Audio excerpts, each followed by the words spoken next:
Announced on Friday that it will allow for the first time very minimal daily shipments of fuel for Gaza for use by the UN and for communication systems as well.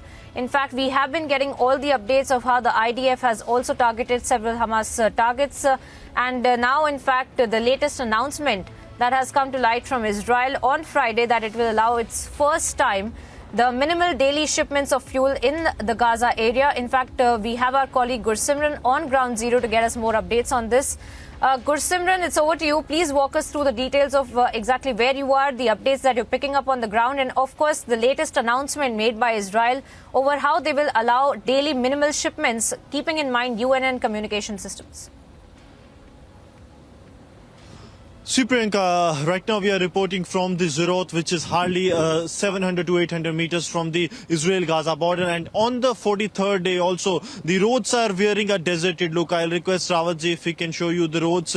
The roads here are wearing a deserted look because the civilian population has not been able to return back to their homes even after 43 days of the war, as Hamas continues to target the civilian areas inside the Israel. Now coming to the humanitarian front, yes, there has been a major development that has taken place in the past 24 hours. First was the war cabinet of the Israel that is headed by the Prime Minister Benjamin Netanyahu, also including the former opposition leaders as well, has given a note that 2 truckloads that was on the request of the United States that will be of the fuel, diesel specifically, they will be allowed to enter the Gaza Strip 2 on the daily basis. Apart from that, the Saudi Arabia's request to send 6 ambulances that have to been accepted, and yesterday 6 ambulances have entered the Gaza Strip.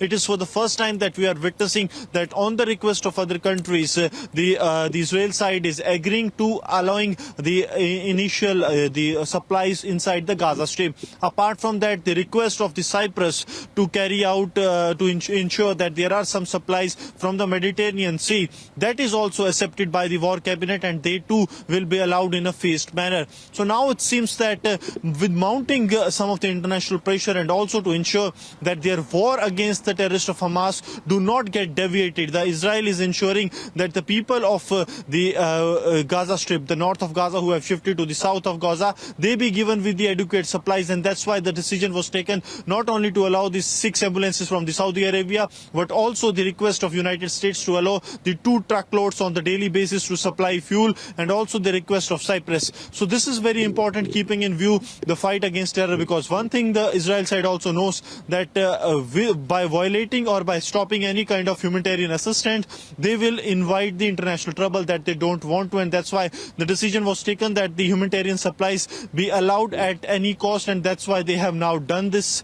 It has to be seen how the things will move out on the humanitarian front. But when it comes to the attack, the major attack on the terror infrastructure of Hamas, that continues. Yesterday, even in the West Bank, there was a terror strike attempted that was thwarted in Hebron, followed by the operations that were conducted by the Israel Defense Forces, in which 5 terrorists who are said to be affiliated to Palestinian Islamic Jihad, they have been killed. And inside the Gaza Strip also, there have been intensified operations that are underway to totally wipe out the Hamas infrastructure.